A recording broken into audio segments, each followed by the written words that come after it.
Hey, how's it going guys? Ancient Rune here, back with another Borderlands 3 build video, and today I'll be going over my flare gun Moze build called Toxic Chili.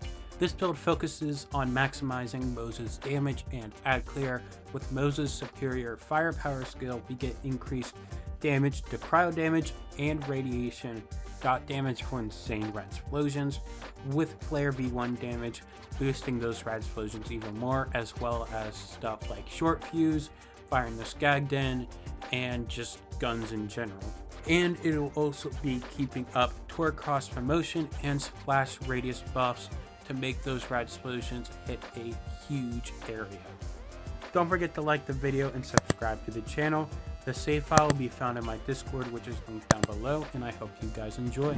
Alright, and for the gear here, we have all splash weapons. As for Moze, you want to use splash guns. Not using splash guns is just a huge nerf to Moze, so there's no reason not to, because if you're not using splash guns, you're not always benefiting from firing the skag den, and not benefiting from Torgue Cross Promotion, and mainly your damage is being boosted, pretty much carried by short fuse.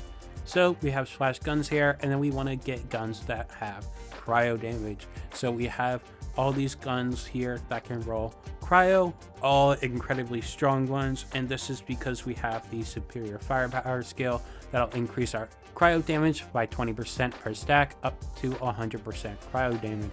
This makes it, I think, with this or with cryo damage boost, it'll make it better than corrosive damage, besides probably Wotan, because he resists cryo. So it's just insane on Moze. And then we go urad for radsplosions. Something that ends up being good here is that cryo guns have a higher base damage, which means a higher dot, than having like a rad gun that has a lower base damage and lower dot. So this ends up technically being better, and urad applies to everything, which is insanely good. So these radsplosions will also be boosted by superior firepower dot damage increase. And so some of the guns I have here is the uncapped Herald. You want ×3, not ×4. Herald is actually like a ×7 projectile gun, and double penetrating the ×4 makes it 8 projectiles, so it's not worth it. The Boogeyman is really good. It's a really strong splash gun. It has great ammo regen, and so it's just good overall. And then the Flipper's just one of the best SMGs in the game for like normal gun stuff, so we have it here. And then I have a back burner here. This is to use to blow up cub. The back burner deals friendly fire damage, so if your cub is low on fuel, or you just have it like at maybe like half fuel and you're going in between the next session, you can just blow up cub with the back burner and then have it recharged up for the next fighting part. Some other guns that are splash here I have are Kayozin, the Kipsworth, the Phaser, Soul Render, the Boomsicle's insane, Anarchy. You could technically use the Guardian Angel if you wanted. Trevinator's really good. Plague Bear, just all really good stuff. And then for the shield here, we have the front loader. This is to lower our health to 40%, so we're below 50%, and so we have the urad. This allows us not to have deathless and also still have some health to tank. This is really good because we can also have parts like Vagabond on here. You can also go like Old God with cryo or radiation or fire. I would probably go like radiation if I wanted to, just to boost rad damage, but we don't really go that because we already have 100% cryo damage here, so getting an extra 20% isn't the best. If you did go with an Old God, you would want to move these 3 points here in Russian Offensive and Scorching RPMs over to 3 thin red line here. And then for the anointment, we go after exiting Iron Bear. Kills increase Iron Bear's cooldown by 30%. This is used to get Cub back. This is insane cooldown rate per staff. Really good, and definitely a must-have. I go Vagabond here just for the move speed. There's nothing really optimal, but since Moze has slower move speed, Vagabond's really nice. And then we have the Hex. Recurring Hex is one of the best grenades on Moze. One, because it constantly dealing tick damage, which is good for consecutive hits, which we don't use here, but it also just rolls in an element, which is really good for the Harmonious Havoc. it's constantly applying damage for Russian offensive here. Just good in general, and can still proc stuff like means of destruction when needed. You use it into the last, and it's really good for keeping up whatever skill it is. Too angry to die, because you're dealing damage, so too angry to die is always going on. A lot better than the CMT. Cloning mounting tracker still is really good for certain builds, but definitely not most builds anymore. And then we go on grenade throw for the V2 damage. This is just increase our damage a bunch, so we want this ideally. Then we have the flare. The flare gives up to 100% V2 damage, which is insane because there isn't much V2 out there. For Vault Hunters, Flak has a lot of V1 damage, but here with flares, V1 damage is huge. Other places we could get it is Victory Rush, which we have, and then like Terror Anointment. Besides that, Moze doesn't have any access. I guess technically Cook a Combo also gives V1 damage, but nothing like Flare here. You want to try and get at least 3 Stainless Steel Bear, but honestly I'd focus more on the passives as all the skills are all really good. There is a bug with Flare where it can only roll up to 3 Stainless Steel Bear, but it can roll up to 5 in Means of Destruction, which is also crazy good. You want to try and get Splash Radius. This is just for dealing more AoE damage, and splash damage to boost our splash gun. And then weapon damage or weapon type is really good. I'm going weapon damage here because it's just more global to where I can just use any guns without feeling like I'm nerfing myself. But in the end, focus, splash damage, and splash radius. Any of the skills work. You just want good flare. You may be wondering, we're going urad but not bloodletter. That's because you don't need to. If you go down, you can just get right back up, especially within this insane amount of damage that Moze is dealing here, where you pretty much don't lose any fight for your life damage. So that's why we get that. And then I got the Snowdrift Victory Rush. Snowdrift is really good for Moze because she lacks movement speed, so being able to move around is really good. That's another reason I like going the Victory Rushes with movement speed, but also the V1 damage. We do already have 100% V1 damage, so it doesn't matter as much here, but I still really like it, and there aren't really any other good options here. You could go a Company Man, that would also be pretty good. It's got some good stuff, but I prefer going the Snowdrift Victory Rush. You can also go an Atom Bomb Victory Rush to increase your radsplosions. With certain guns, Toboggan's really good. You can go a Pearl for like a starter, just for like starting out with this build, but I would definitely try and get a good Victory Rush or a good Company Man. Honestly, I'd probably just try and get a good Snowdrift or a good Atom Bomb. It could be a purple. The passives you want to look out for are mag size and area of effect damage. Area of effect damage in the second or third slot will give splash radius as well, so getting that huge splash radius is super important. Now you may think, well, aren't I just gonna kill myself? Well, just stand back. Honestly, pay attention to your surroundings, and if you do go down, you can just get right back up. That's how high this damage build is, and usually Moze in general, you can just get right back up. I have incendiary damage here, but you definitely want to go weapon type damage or something like radiation damage to boost the radsplosions. We already have some fire damage boost over here in Greed Tree with Stoke the Embers, so getting fire damage boost doesn't really matter too much, especially if you're going like a fire old god. Yeah, fire, definitely focus on magazine size and area effect damage in the second or third slot. And then weapon type, elemental damage, movement speed's nice. I can't really think of anything else. There's extra skill cooldown rate, not really needed. Yeah, that's it for the artifacts. Now the skill tree here, we'll go with the blue tree first. We have 5 skag them because this is the ×31 mayhem scaling, must have for most gun builds. We have deadlines so we can keep Cub up for when we kill an enemy. Cub will gain back fuel, so it'll gain back more fuel here to have more flare bonus. And then we have Stainless Steel Bear here. This will increase our maximum fuel, which is just good for keeping Cub up longer. Now when you do activate Cub with flare, at first it'll have like a shorter duration, because it won't take in the stainless steel bear increased fuel, but once you kill a few enemies, you'll be at full and it won't even matter. The only time this does matter is like with one-shot stuff, which this isn't about.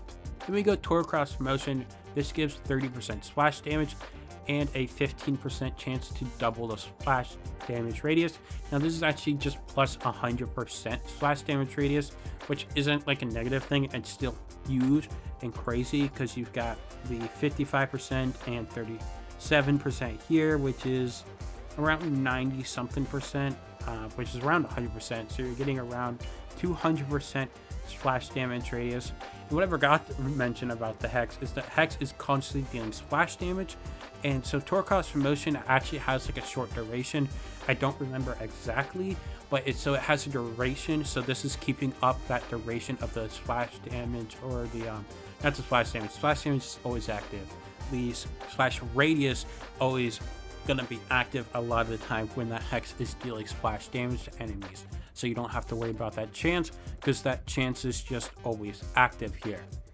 So that's what makes Hex plus Torgue Cross Promotion really, really good. I hope that makes sense. If not, leave a comment and I'll try and get a more informed take from someone who knows Moze better than me. Then we go means of destruction. This is for whenever Moze deals splash damage, aka always. There is a chance to add ammo back to a currently equipped magazine. Now, Hex and means of destruction don't really work much anymore. The actual impact do, but not the beams. That's, I think, really just with Hex and means of destruction and not really much anything else. But still good to have. Chance to regain ammo is really nice, and grenade chance is really good as well. Then you only need 1 point and pull the holy pin. This crit chance is really only for redistribution. After Moze scores a crit hit, regain ammo and health. We'll go over that more. But that's really the only reason we go here. We don't go auto bear because it doesn't matter if we have bear fist active, so Cub isn't going to be doing damage out of an auto bear, so it's waste of a skill point. And we don't need grizzled purely because we have enough cooldown. We have limit break here, which is at max stacks 120% cooldown, and then we have the Cub kills cooldown, to where this feels really a lot like overkill. So having Vampire here is nice, just for extra health, for the little health we do have. Now you can just throw these in the grizzled if you want to do some overkill stuff, but we just go Vampire. The Hex explosions will proc Vampire, but not the beams. And then we have to the last. This is to throw our grenade, to have Torgue Cross Promotion active, to have Too Angry to Die active. It will build up stacks of superior firepower. Just a lot of good stuff. Never Gonna Give You Up. Limit Break just gives a bunch of stuff. Running on Fumes. So it's just really, really good here. And then, of course, we go Short Fuse. Short Fuse is a double dipping skill based off of gun damage by 20% or 50% of it. And then it gets like times 5.5% Mayhem skilling as well. So it deals insane damage, dealing millions to billions of damage to trillions and quadrillions when min-maxed. So yeah, it's a super dumb skill, and every gun Moze should take this. You can do stuff without it, but it's really just doing it to do it. We'll go to Red Tree here. Nothing much here. We go Security Bear for the Bubble Shield, and then we only put points here to get Bear Fist. Bear Fist is really good just because Bear can't attack much, so it won't be consuming fuel, which means you won't have, or you will have more fuel up for more of a flare bonus. So that's why Bear Fist is here. It's only 4 points, so it's not too bad. And then again, if you don't want to use Throat Loader and you want to use an Old Gad for the elemental damage and also the extra Vagabond stack, if you do get a good one, or just save edit one, then you can put 3 thin red line here from Russian Offensive and Scorching RPMs into here. But yeah, main reason we go is Bear Fist. And then just because it's here, I may as well go in the Green Tree. But Purple Tree is a big part of this build, so definitely want to wait for that. Cloud of Lead, chance to not consume ammo is the main reason here. Just really good. Stoke the Embers, fire damage will boost fighting the skag den, and technically big surplus, but we don't have that active much. Then we go redistribution for the ammo regen and missing health regen. And we have Scrappy here, one to get down the tree, and also just because it's really nice quality of life for the handling, weapon swap speed, and the mode swap speed. I mainly like it for the weapon swap speed, and if I could, I would put more points into it. You could technically put Scorching RPM into Scrappy, but this is how I did it because Scorching RPMs will boost skag den, so will Stainless Steel Bear. That's a big reason why we take this actually. I don't know why I forgot to mention that. It boosts action skill damage, and firing the skag den is action skill damage. So getting action skill damage on here would also be nice in your class mod. This is what happens when I don't write stuff down. I forget stuff, but at least I'm remembering it. So having Scorching RPMs is really nice there. You also get fire rate and some crit damage, which is nice. It's not huge, but it's nice. And then we go Russian Offensive for the lifesteal. Again, for the little health we have, it is just really nice for getting that back up. Just throw a hex, run, and you've got it back. And now Purple Tree, a huge part of this build and why we go Capstone is for keeping Cub up for the maximum flare uptime, and it's only a couple skill points after superior firepower, which gives cryo damage. But first we'll start here. We go 3 big surplus because why not? It'll be a good damage boost when Cub is down, which isn't often, but it does happen sometimes. Then rest in biofuel because don't need really big guns because Iron Bear damage doesn't matter. Then we have double time for the movement speed. Most lacks movement speed, so it was really nice. Then we go Harmonious Havoc. This is why we have cryoed everything, why we have cryo front loader, cryo hex, making sure all our guns are cryo is so we get those stacks. We have 6 stacks of Harmonious Havoc here, getting 60% gun damage, which is huge. Explosive Fury doesn't work. It just doesn't do anything, so you never take this. It would be really good for the status effect damage. I think 15% additional status effect damage would be awesome for radsplosions, but it doesn't do anything.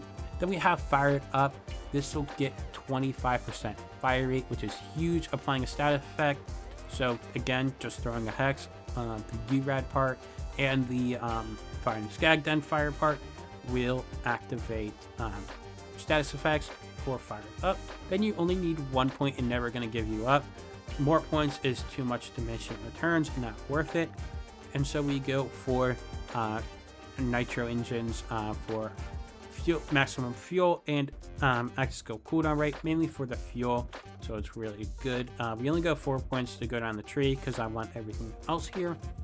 We have Limit Break, which is huge cooldown. Only 10 stacks for 12 cooldown rate per stack. That's 120% cooldown rate, which is huge. And then we have Feature Creep here for the damage resistance. This is huge for helping Cub stay alive. Now it does make it harder to kill Cub on your own if you want to, but it is still very nice.